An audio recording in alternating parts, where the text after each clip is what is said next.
So after I made my video yesterday, I was really interested in what are the effects of not being touched. Um, I don't mean like sexually touched, just any touch. What are the effects of not being touched at all? Any lack of affection, as you can see from this title. So I decided to do minor research. I mean, I signed up to look at this website that has peer-reviewed articles, but for now I just have this because this affected me. It definitely made me more cold. I think it makes you colder. I didn't have any type of physical affection aside from like my family giving a kiss on the cheek at family parties. I didn't have any type of physical affection for till 24 and then again at 30. Started at 30 again. So I think it definitely makes you colder. But this is from Psychology Today. I'm just going to read the highlighted parts. This part, this here. Oh, I got it unhighlighted. Where was it? Um, God damn, it's just as lack of food and water. Yeah. Yeah, this is it. Specifically compared to people with less skin hunger. They call it skin hunger. People who feel more affection deprived are less happy, more lonely, more likely to experience depression and stress, and in general in worse health. I think that's pretty accurate because I have physical pains, and I think a lot of people have physical pains that they can't explain. They just can't explain them. And I think it has to do with the mental stress that goes on. They have less social support and lower relationship satisfaction. They experience more mood and anxiety disorders and more secondary immune disorders. They are likely to have alexithymia. I don't know what that is. A condition that impairs their ability to express. Oh yeah, this is definitely a condition that impairs their ability to express and interpret emotion. Finally, they are more likely to have a preoccupied or fearful avoidant attachment style, which sounds like me to a T. God's sakes. They're less likely to form secure attachments with others in their lives. And that's from Psychology Today. There's also another, more bigger article. The life of the skin hungry. Can you go crazy from a lack of touch? And this just isn't about prisoners. And I know like social isolation from prisoners, that's the worst type. They don't have any type of physical contact. But this has to do with just not having any type of partner or even a hug. But there's a giant article, but I highlighted the certain stuff. Scientists began investigating skin hunger shortly after the Second World War in controversial experiments run by American psychologist Harry Harlow. Infant rhesus macaques, I'm probably saying it wrong, but it's monkeys, were separated from their birth mothers and given the option of two inanimate surrogates, one made out of wire and wood and another covered in cloth.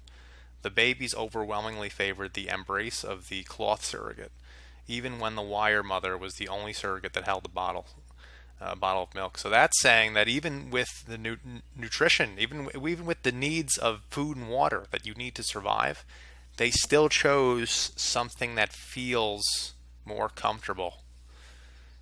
Because I guess comfort has to do with feeling good and love. It's on the same path of love, and they chose it over even a bottle of milk. Another one, the act of hugging can reduce your levels of the stress hormone cortisol. A study from the Touch Research Institute, part of the University of Miami, found that Parisian teenagers, I guess teenagers from Paris, hanging out in McDonald's restaurants overwhelmingly touched each other more than their American peers and were less likely to exhibit symptoms of aggression. Now, I don't know how accurate that is because it is a different country. So there's a lot of different culture that goes on, but we'll continue. Psychiatric literature shows that solitary confinement causes lasting mental health problems as voluminous as the mental health issues that plague prisoners in solitary confinement are vast. It's difficult to isolate an absence of touch as a major contributing factor, but neuroscientist Huda Akil identifies a lack of touch alongside their factors as potential factors that might lead to the brain to rewire itself, which is fucking. I mean, I feel like I didn't even read that. I guess I didn't read that part because that sounds pretty horrendous. That's pretty horrific. I gotta fix this a second. Hold on.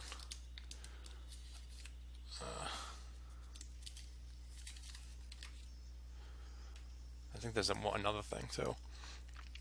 Yeah, being extremely lonely can amount to a chronic medical condition, and it's one that is more likely, does that say two at the end of, did I not expand?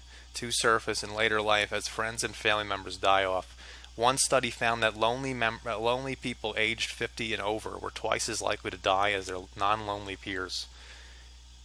In comments reported in the USA Today, psychologist Janice Skilcott Glazer argues that the elderly need prolonged physical contact more than younger generations. The older you are, the more fragile you are physically, so your contact becomes increased for good health. That is exactly what I think is going on. I think that the more touch you get, the hugging, even hugging, and a kiss on the cheek, even a kiss, something, just laying next to someone, I think that does have something to do with your physical health. I think your physical health deteriorates from a lack of emotional benefit, emotional nurturing. A lack of emotional nurturing, I think, it causes physical pain, physical problems, and illnesses. So it's pretty important. And this generation, I mean, aside from the insane increase in back pain that goes on with this generation, maybe from sitting all day, but it may also be from mental anguish from not having, because this is the loneliest generation that has ever been. And it's weird because we have a bunch of technology that makes us be able to talk to each other and communicate and connect with each other, yet everyone is lonely as hell.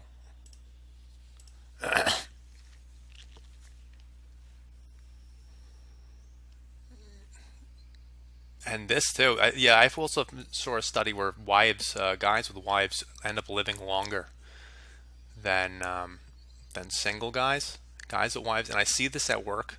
I work as a receptionist, and at work, old patients will come in, and the old patients who don't have wives are in shambles, and the old patients that do have wives, the wife does everything for them. The wife just does everything for them, like fills out the papers, puts in the insurance, just does everything for them. So they're much better with females. Whereas as I think there was a study that females still live the same age if they have a guy or not, which I don't know why that is. I don't know. Maybe they can take care of themselves better than a guy, but then again, I think it's also because a lot of guys who don't have anyone to even hang out with when they get older, sexually especially, and they're alone, they're dead alone. Their health just deteriorates into nothing. I think I'm probably going to do more of these. I like learning about this stuff and just learn more about this psychology.